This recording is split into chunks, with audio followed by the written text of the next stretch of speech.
आज की हमारी कहानी है गणेश जी और सेठ जी की कहानी। एक और गणेश जी महाराज एक सेठ जी के खेत में से जा रहे थे। उन्होंने 12 दाना अनाज के तोड़ लिए।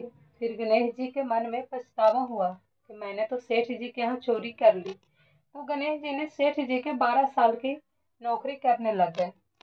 एक दिन सेठानी राख से हाथ धोने लगी तो गणेश जी ने सेठानी का हाथ पकड़कर मिट्टी से हाथ धुला दिया। सेठानी सेठ जी से बोली कि ऐसा क्या नौकर रखा है, नौकर होकर उसने मेरा हाथ पकड़ लिया। सेठ जी ने गणेश को बुलाकर पूछा कि तुमने सेठानी का हाथ क्यों पकड़ा। तो गणेश जी ने बोला कि मैंने तो एक सीख की बात बताई है, राख से हाथ धोने से घर की लक्ष्मी नाराज होकर घर से चली जाती है और मिट्टी से हाथ धोने से आती है। सेठ जी ने सोचा कि गणेश है तो सच्चा। थोड़े दिनों बाद कुंभ का मेला आया। सेठ जी ने कहा, गणेश सेठानी को कुंभ के मेले में स्नान कराकर ले आओ। सेठानी किनारे पर बैठी नहा रही थी तो गणेश जी ने उनका हाथ पकड़कर आगे डुबकी लगवा लाए। घर आकर सेठानी ने सेठ से कहा कि गणेश ने तो मेरी इज्जत ही नहीं रखी और इतने सारे आदमियों के बीच में से मुझे घसीट कर आगे पानी में ले गए। तब सेठ जी ने गणेश जी को पूछा कि ऐसा क्यों किया। तो गणेश जी ने कहा, सेठानी किनारे बैठकर गंदे पानी से नहा रही थी तो मैं आगे अच्छे पानी में डुबकी लगवा कर ले आया।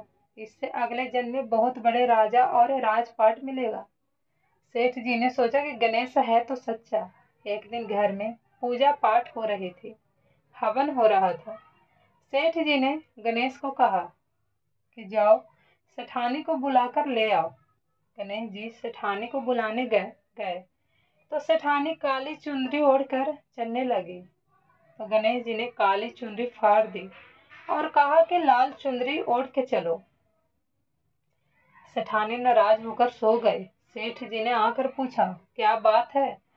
तो सेठ ने बोला कि गणेश तो सेठानी ने बोला कि गणेश मेरी चुनरी फाड़ दी। सेठ जी ने गणेश को बुलाकर बहुत डांटा और कहा, तुम बहुत बदमाशी करते हो। तो गणेश जी ने कहा, पूजा पाठ में काला वस्त्र नहीं पहनते हैं, इसलिए मैंने लाल वस्त्र के लिए कहा। काला वस्त्र पहनने से कोई भी शुभ काम सफल नहीं होता है। फिर सेठ जी ने सोचा कि गणेश है तो समझदार है। एक दिन सेठ जी पूजा करने लगे तो पंडित जी ने बोला कि वो गणेश जी की मूर्ति लाना भूल गया, अब क्या करे। तो गणेश जी ने बोला कि मेरे को ही मूर्ति बनाकर विराजमान कर लो, आपके सारे काम सफल हो जाएंगे। यह बात सुनकर सेठ जी को भी बहुत गुस्सा आया और वो बोले कि तुम तो अब तक सेठानी से ही मजाक करते थे, मेरे से भी करने लग गए। तो गणेश जी ने कहा, मैं मजाक नहीं कर रहा हूँ, मैं सच बात कह रहा हूँ। इतने में ही गणेश जी का रूप धारण कर लिया और सेठ और सेठानी ने ही गणेश जी की पूजा की। पूजा खत्म होते ही गणेश जी अंतर्धान हो गए। सेठ सेठानी को बहुत धोखा हुआ और उन्होंने कहा कि हमारे पास तो गणेश जी रहते थे और हमने उनसे इतना काम करवाया।